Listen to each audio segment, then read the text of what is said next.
నేడు బాపట్ల జిల్లా మేదరమెట్లలో వైఎస్ఆర్సీపీ సిద్ధం సభ జరగనుంది. ఎంతో ప్రతిష్టాత్మకంగా తీసుకుని ఈ సభను నిర్వహిస్తోంది వైఎస్ఆర్సీపీ శ్రేణులు. ఇక సభకు సంబంధించి పూర్తి డీటెయిల్స్ అందించడానికి మా ప్రతినిధి రవీందర్ ప్రస్తుతం సభాస్థలం వద్ద ఉన్నారు. మరిన్ని డీటెయిల్స్ రవీందర్ అడిగి తెలుసుకుందాం. రవీందర్, చెప్పండి, నేడు మేదరమెట్లలో జరగబోయే వైఎస్ఆర్సీపీ సిద్ధం సభ కోసం అక్కడ ఎలాంటి ఏర్పాట్లు చేశారు? అప్డేట్స్ ఏంటి? కవిత, మరికొద్దిసేపట్లోనే జరగబోతున్నటువంటి చివరి సిద్ధం సభకు పూర్తి స్థాయిలో ఏర్పాట్లు అయితే జరిగాయని చెప్పుకోవచ్చు. బాపట్ల జిల్లా మేదరమెట్లలో జరుగుతున్నటువంటి ఈ సిద్ధం సభ కోసం మొత్తం 3 జిల్లాల నుంచి కూడా పెద్ద సంఖ్యలో వైఎస్ఆర్ కాంగ్రెస్ పార్టీ కార్యకర్తలు తరలిరబోతున్నారు. 3 ఉమ్మడి జిల్లాలు అంటే గుంటూరు, ప్రకాశం, నెల్లూరు ఉమ్మడి జిల్లాలకు సంబంధించి చూస్తే కనుక దాదాపు 43 నియోజకవర్గాలకు సంబంధించినటువంటి కార్యకర్తలు, అభిమానులు పెద్ద ఎత్తున రాబోతున్న నేపథ్యంలో పూర్తి స్థాయిలో ఏర్పాట్లు చేశారు. ప్రస్తుతం మనం చూస్తూ ఉన్నాం, ఇవన్నీ కూడా గ్యాలరీలను ప్రత్యేకంగా కూడా ఏర్పాటు చేసిన పరిస్థితి కనిపిస్తుంది. ఈ గ్యాలరీలన్నింటిలో కూడా ఇప్పటికే కుర్చీలను కూడా కొన్ని చోట్ల వేశారు, మరికొన్ని చోట్ల రెడీ చేస్తున్న పరిస్థితి కనిపిస్తుంది. మరోవైపు ఈ హైవే ఏదైతే చెన్నై కలకత్తా హైవే పక్కనే ఇది ఏర్పాటు చేయడం వల్ల రాకపోకలకు కూడా ఎలాంటి ఇబ్బంది లేకుండా చేశారు. ఎందుకంటే దాదాపు 15 లక్షల మంది వరకు కార్యకర్తలు వస్తారనేది వైఎస్ఆర్ కాంగ్రెస్ పార్టీ ఇప్పటికే ఒక అంచనా కూడా వేసిన నేపథ్యంలో అందుకు అనుగుణంగా ఏర్పాట్లు అయితే చేస్తున్నారు. ఎందుకంటే కేవలం కుర్చీలు కనుక వేస్తే చాలా తక్కువ మంది పట్టే అవకాశం ఉంది కాబట్టి చాలా గ్యాలరీలో కుర్చీలు లేకుండానే పూర్తి స్థాయిలో, ఎందుకంటే ఎక్కువ మంది నిలబడే విధంగా ఏర్పాటు చేస్తున్నారు. పెద్ద సంఖ్యలో కార్యకర్తలు తరలి వస్తే అందరికీ ఇక్కడ కూర్చోడానికి అవకాశం ఉండదు కాబట్టి గ్యాలరీలను ఇప్పుడు మనం చూపిస్తున్నట్టు ఈ విధంగా అయితే ఏర్పాటు చేశారు. ఎక్కడెక్కడ వాటర్ ప్యాకెట్లను అందుబాటులో ఉంచారు. పోలీసులు బందోబస్తు ఏర్పాటు చేయడంతో పాటు అట్లాగే ఎండ వేడి చాలా ఎక్కువగా ఉన్న నేపథ్యంలో ఒకవేళ వడదెబ్బ తగిలి కానీ ఏదైనా ఇబ్బంది కలిగితే, ఎవరికైనా సమస్య కలిగితే అందుబాటులో ఉండేందుకు డాక్టర్లు అట్లాగే వైద్య సిబ్బంది కూడా అందుబాటులో ఉంచారు. ప్రతి ఒక్క గ్యాలరీలో కూడా మొత్తం 10 మందికి తగ్గకుండా వైద్య సిబ్బందిని కూడా రంగం సిద్ధం చేసిన పరిస్థితి కనిపిస్తుంది. మొత్తంగా అయితే వస్తున్నటువంటి కార్యకర్తలు అందరూ కూడా తాగునీరు సంబంధించి కానీ అట్లాగే మజ్జిగ అందుబాటులో ఉంచే విధంగా కూడా చర్యలు చేపట్టారు. చూస్తుంటే కనుక 43 నియోజకవర్గాలకు సంబంధించి ఇప్పటికీ మనకు అందుతున్న సమాచారం ప్రకారం కనుక చూస్తే అటు బాపట్ల జిల్లా నుంచి అలాగే పల్నాడు జిల్లా నుంచి ఆల్రెడీ వెహికల్స్ కూడా ప్రారంభమైనట్టు తెలుస్తుంది. మరికొద్దిసేపట్లోనే పెద్ద ఎత్తున వాహనాలు కూడా తరలి వచ్చే అవకాశం కనిపిస్తుంది. అటు ప్రత్యేకంగా ఏర్పాటు చేసినటువంటి ఆర్టీసీ బస్సులు కానీ, ప్రైవేటు బస్సులు, అలాగే ఇతర ప్రైవేటు వాహనాల్లో కూడా పెద్ద సంఖ్యలో కార్యకర్తలు తరలి వస్తున్నారు. ఇప్పటికే కార్యకర్తలు చుట్టుపక్కల అంటే అద్దంకి కానీ ఈ చుట్టుపక్కల ఉన్నటువంటి నియోజకవర్గాల కార్యకర్తలు ఇప్పటికే వేదిక దగ్గరకు వచ్చి ఇక్కడ ఉన్నటువంటి ఏర్పాట్లన్నీ కూడా చూస్తున్నటువంటి పరిస్థితి కనిపిస్తుంది.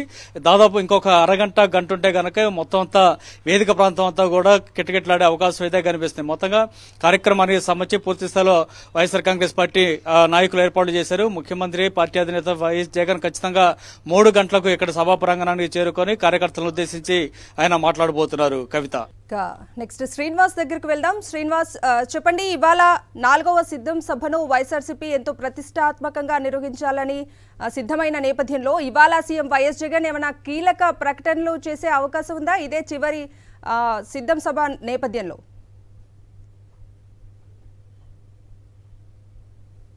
ఖచ్చితంగా కవిత, ఇది అత్యంత ప్రతిష్టాత్మకంగాను ఒక ప్రెస్టీజియస్ సభగాను తీసుకున్నటువంటి నేపథ్యంలో ముఖ్యమంత్రి జగన్మోహన్ రెడ్డి ఈ సభా వేదికగా చాలా విషయాలు చర్చించే అవకాశం ఉంది.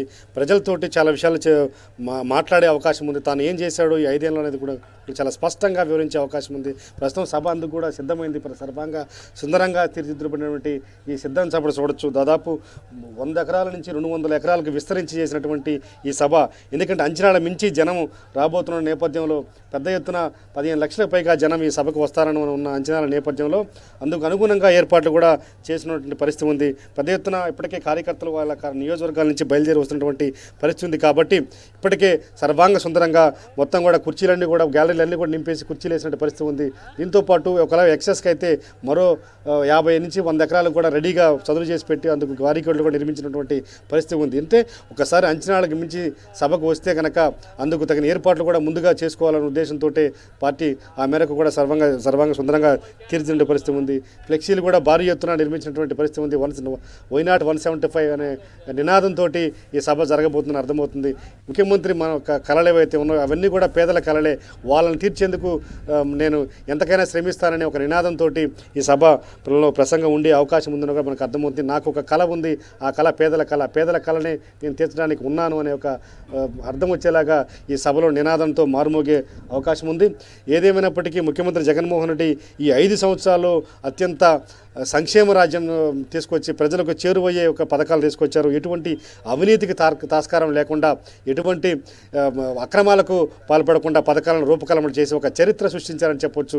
ఇప్పటి వరకు జరుగుతున్నటువంటి పాలనా తీరు ఒక ఎత్తు, ఇప్పుడు జరిగినటువంటి పాలనా తీరు మరో ఎత్తు అనే విధంగా ముఖ్యమంత్రి జగన్మోహన్ రెడ్డి తన పాలన కొనసాగించారు. ఇదివరకు ఉన్న రోజుల్లో ఒక పథకం సృష్టించి ఆ పథకాన్ని ప్రజలకు చేరువ చేసే క్రమంలో 90% మిస్యూజ్ అయ్యే పరిస్థితి ఉంది. కేవలం 10% మాత్రమే లబ్ధిదారులకు చేరే అవకాశం ఉంది. కానీ ఇప్పుడు ముఖ్యమంత్రి జగన్మోహన్ రెడ్డి తీసుకున్న పథకాలన్నీ కూడా దాదాపు డైరెక్ట్ బెనిఫిషరీకి చేరువయ్యే విధంగా రూపకల్పన చేయడంతో ఒక్కసారిగా దేశవ్యాప్తంగా కూడా చర్చనీయాంశమైంది. ఆయన రూపకల్పన చేసిన పథకాలన్నీ కూడా నేరుగా ప్రజల చేతికి అందే విధంగా, మధ్యలో ఏ దళారీ వ్యవస్థ లేకుండా, ఏ మీడియేటర్ లేకుండా, ఎవరు కాళ్ళు పట్టుకోవాల్సిన అవసరం లేకుండా, ఏ అధికారి వద్దకు పోవాల్సిన అవసరం లేకుండా, ఏ కార్యాలయం చుట్టూ చెప్పులు అరిగేలా తిరగాల్సినటువంటి పని లేకుండా పథకాలు రూపకల్పన చేసి వాటిని నేరుగా బెనిఫిషరీకి డీబీటీ స్కీమ్ ద్వారా ఇవ్వడం అనేది నిజంగా ఒక సంచలనంగా కూడా దేశవ్యాప్తంగా ఇతర రాష్ట్రాలు కూడా ముఖ్యమంత్రి జగన్మోహన్ రెడ్డి ఏదైతే ఉన్నాడో ప్రవేశపెట్టినటువంటి స్కీమ్స్ని అవలంబించే పరిస్థితి వచ్చింది. కాబట్టి మరో 5 సంవత్సరాలు నన్ను ఆశీర్వదిస్తే, వచ్చే ఎన్నికల్లో నాకు ఓట్లేస్తే, వచ్చే ఎన్నికల్లో అత్యధిక మెజారిటీతోటి మళ్ళీ ప్రభుత్వాన్ని కనుక అందిస్తే ప్రజలకు నేను ఏం చేయబోతానో, ఇప్పటివరకు చేసింది ఒక ఎత్తు, వచ్చే 5 ఏళ్లలో మరో అదనంగా నేనేం చేయబోతానని దీన్ని కూడా ఒక స్పష్టంగా ముఖ్యమంత్రి జగన్మోహన్ రెడ్డి ఈ మేదరమెట్ల సిద్ధం సభ వేదికగా స్పష్టం చేసే అవకాశం ఉంది. Kavitha. Okay Srinivas, thank you for the update.